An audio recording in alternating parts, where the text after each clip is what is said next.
Troy Williamson, IBF European Super Welterweight Champion. Let's go, baby.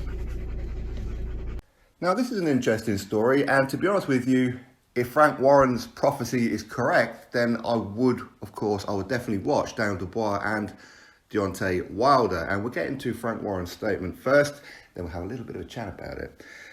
Tyson Fury has shown how beatable Wilder is. Once their rematch is out of the way, I'd have no problem matching Dubois with Deontay Wilder.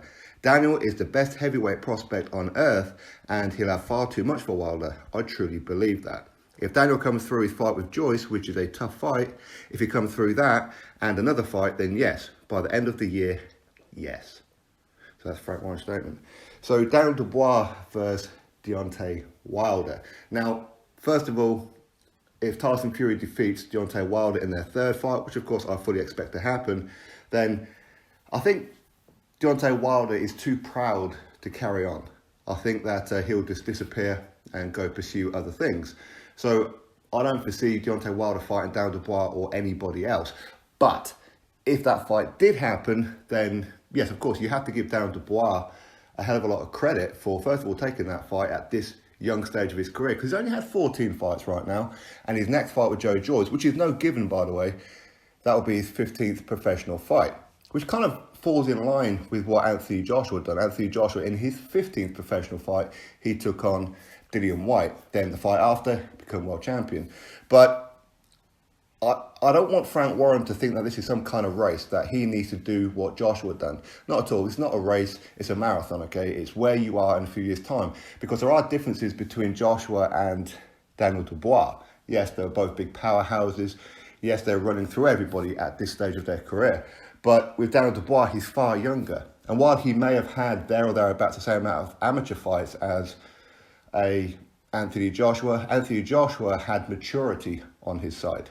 Anthony Joshua, he also had the Olympics. Daniel Dubois, he cut short his amateur career, so he's actually learning on the job. Whereas Joshua, of course, he's learning on the job still, which I think people do seem to forget that. But Anthony Joshua had maturity because of his age. Daniel Dubois, I'm not saying he's immature, not at all. And I do believe that Daniel Dubois could be the one coming out of the UK in a couple of years' time that people can look at and go, there's our poster boy.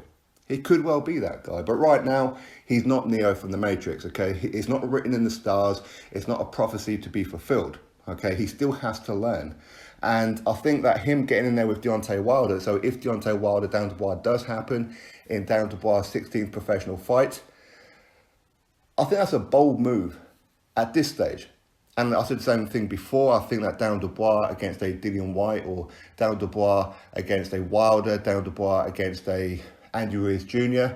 is very, very risky.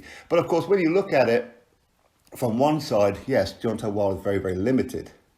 He's just got a puncher's chance. That's all he has, which is unusual for somebody who's been fighting for so long to have a very, very limited skill set.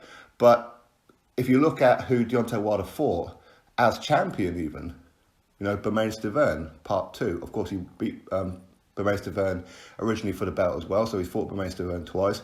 He fought Luis Ortiz twice. He fought Artur Spilka. He fought Johan Tawapa. He fought Gerald Washington.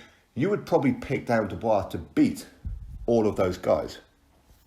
There may be a question mark about Luis Ortiz. Yes, he's old now, and he's not as good as the PBC fanatics would have it.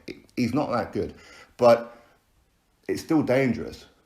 So it's only really Luis Ortiz that I'll probably go, I'm not too sure if Daniel Dubois will be ready for that kind of fight right now. But if they did fight, I would favour Daniel Dubois ever so slightly. But everybody else, I would certainly pick Daniel Dubois to wipe the absolute floor with every single one of the Deontay Wilder opponents.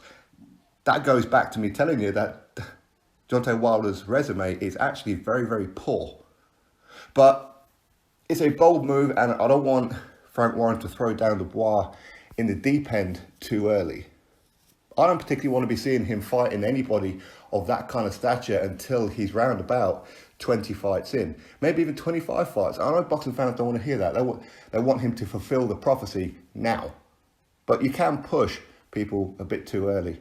And while I would certainly give Daniel Dubois a huge chance against Deontay Wilder, Wilder, he just got a knack of pulling out that punch. Dubois, not the best in the world at getting out of the way. But if he lands on Wilder, I mean, let's be honest, it's good night. But anyway, we'll have to wait and see what happens with that one. I personally don't think that fight would happen. I think when Tyson Fury beats Wilder again, I think that'll be the end of Wilder. He'll disperse off into the wilderness. But if he does hang around and he does want to take on Dubois, of course I'll watch it. And of course I'll be supporting Dubois. Of course I will be. And as I said, I would hope that Dubois does beat him. But personally, if I was Frank Warren, I wouldn't risk him just yet. I know there's a lot of people out there who have Dubois and very, very high hopes. I do as well, of course I do. But I think that he needs to gradually build. Joe Joyce, there's no guarantee in that fight. In fact, a lot of people are picking Joe Joyce to defeat Dubois right now. But anyway, we'll have to wait and see what happens in the future. Maybe Frank Warren's just blowing smoke. He's just doing what a promoter does, maybe. Anyway, drop your thoughts below, click thumbs up, subscribe, catch you all on the next video.